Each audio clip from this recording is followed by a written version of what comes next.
I'm Kay Daigle of Beyond Ordinary Women Ministries. I'd like to welcome you to our video series on organic mentoring. And I'd like to introduce our special guest, Dr. Sue Edwards. Sue is the Associate Professor of, and I'm checking to make sure I say this right, Professor of Educational Ministries and Leadership at Dallas Seminary. Sue and I have known each other for many years. Yes. And she has a book on organic mentoring. So as we thought about producing a series on mentoring, you were the obvious choice, Sue. So thank you so much for being willing to do my this. Pleasure. When I think about mentoring, I think about the fact that I went into a church a number of years ago that had had an extensive and vibrant mentoring ministry for many years. And yet when I got there, the numbers were down. It was hard to get women. There just did not seem to be the interest that had occurred in the past. And I began to talk to other women who saw similar things. What's going on? Why is that happening? Well, there's a number of reasons, and I experienced exactly the same kind of thing. And yet we know how important this is. Over 500 times in the Bible it says, pass on your faith. So this is of critical importance. A number of factors we've started looking at. George Barna in 2013 came out with a study, 5 reasons why millennials are leaving the church. And let me make sure I have that. 5 reasons why millennials stay connected to the church. But what he found was that 7 in 10 of our young people who grow up in our youth ministries, in the first 10 years of their adult life after they leave home, we're losing them. And they're not coming back. We're losing them permanently. Unless they have a relationship with a mentor or someone who stays connected personally, and then they're staying. So this was really good news. And about that time as well, Barbara Newman, who was one of my doctoral students, did her dissertation on, she interviewed confidentially a number of young millennial women who, and she asked them, what is it that you really yearn for in a mentoring relationship? And the research was so groundbreaking, was so really revolutionary that I twisted her arm and said, we have got to write on this. And the book Organic Mentoring came out of that.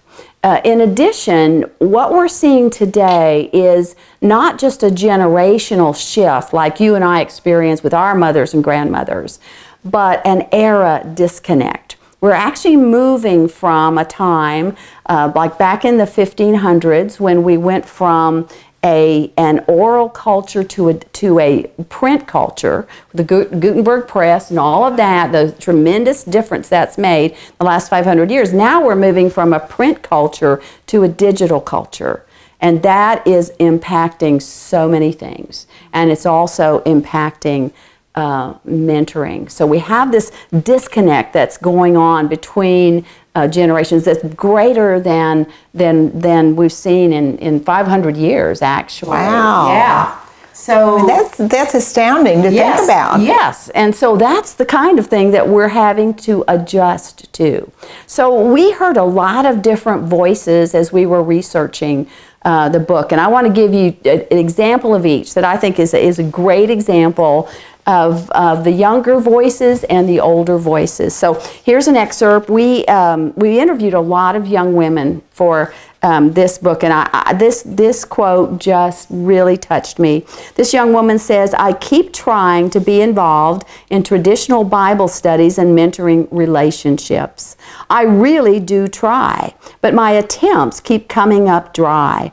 Either I get creeped out by the idea of being forced to share with a mentor I don't know, or I find the material for Bible study wearisomely, repetitively about proper women's roles.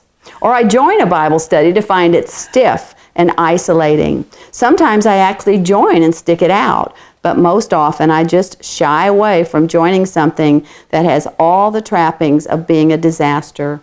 Or I end up dropping out because my incredibly busy schedule simply cannot absorb an event that is not truly feeding me. In the end, though, I don't feel good about not being involved or about dropping out. I keep wanting to tell someone, though I'm not sure who, that I'm not trying to be difficult. Would anyone believe that? I'm not sure they would. I feel difficult, and it's lonely. Doesn't that break your heart? Oh, it does. To hear that? It does. Yeah, yeah. So that was the kind of what we're hearing about young women. Now, I'm going to do a little role play here to kind of sum up what we heard from older women so that you can see the contrast in just the mindset, the way thinking that's pretty typical. So I'm going to play the part of someone who, I'm going to be a veteran shower hostess, and I'm going to tell you about experience I had hosting a baby shower with some young women. Well, there we were together, and the first thing I did was suggest, I said, we've got to have a planning meeting. Well, they said, we don't need a planning meeting. We'll just text one another. Well, you have to have a planning meeting because you have to match up the invitations and the napkins and the tablecloth, and everything has to match, but I couldn't get them to do it. They just said, we'll just text. So I said, well, okay, I'll bring the cake. And they said, we don't eat cake. Nobody eats cake. And so they nixed that too. Every well-done baby shower has to have a cake with either blue baby booties or pink baby booties. But they weren't the slightest bit interested. So I spent the next few weeks, they spent it texting each other, and I spent it worrying about the details. Well, the day comes for the shower at my house, and they arrive about an hour early, and it is absolutely organized chaos. One of them forgot an ingredient, so she goes off to the store to get it, and I'm pretty sure she's not coming back in time. The other one forgets the bowl that she needs. I have to stop what I'm doing and go get all this. But I have to admit that by the time the guests arrived, everything looked lovely, and it was all in order, and we had a nice time. But I don't know if I can do that again. It was just too nerve-wracking.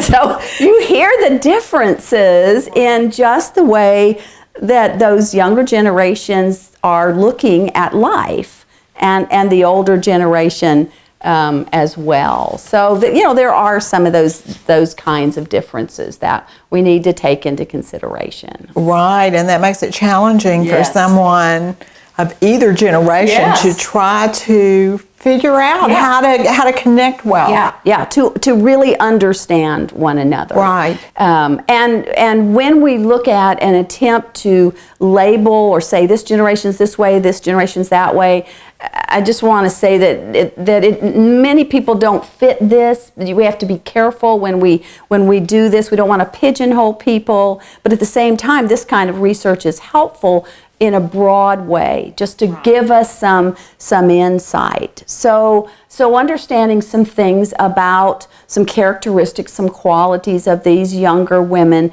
many of them tend to be relational to the core. Community is high value. They very much want to be loved and understood and cared for.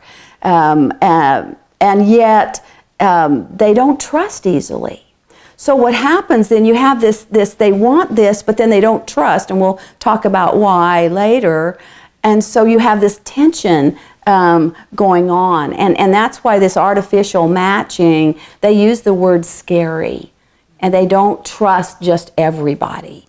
It's a different world. And what they want is not knowledge and information for our generation was what we were looking for. But that's not what they're looking for. They don't want the 10 next steps to the best discipleship model. They want is somebody who will walk with them through their life processes, what they're trying to figure out the Christian life. They're trying to figure out, they just need somebody to walk with them who's been there, who knows the Bible, and who can help them process what's going on in their life right now. So that's really, they're very busy. What we do is got to feed them. A lot of them are, they've been morally lax in the culture, and so they come very damaged and very wounded. So they're a different group, and we've got to figure out, because we're told in the scripture 500 times we need to reach them, because we know that the Western church is declining. And so it's so critical that these young women who want a relationship with the Lord, how can we really help them find that walk with them and help them grow strong?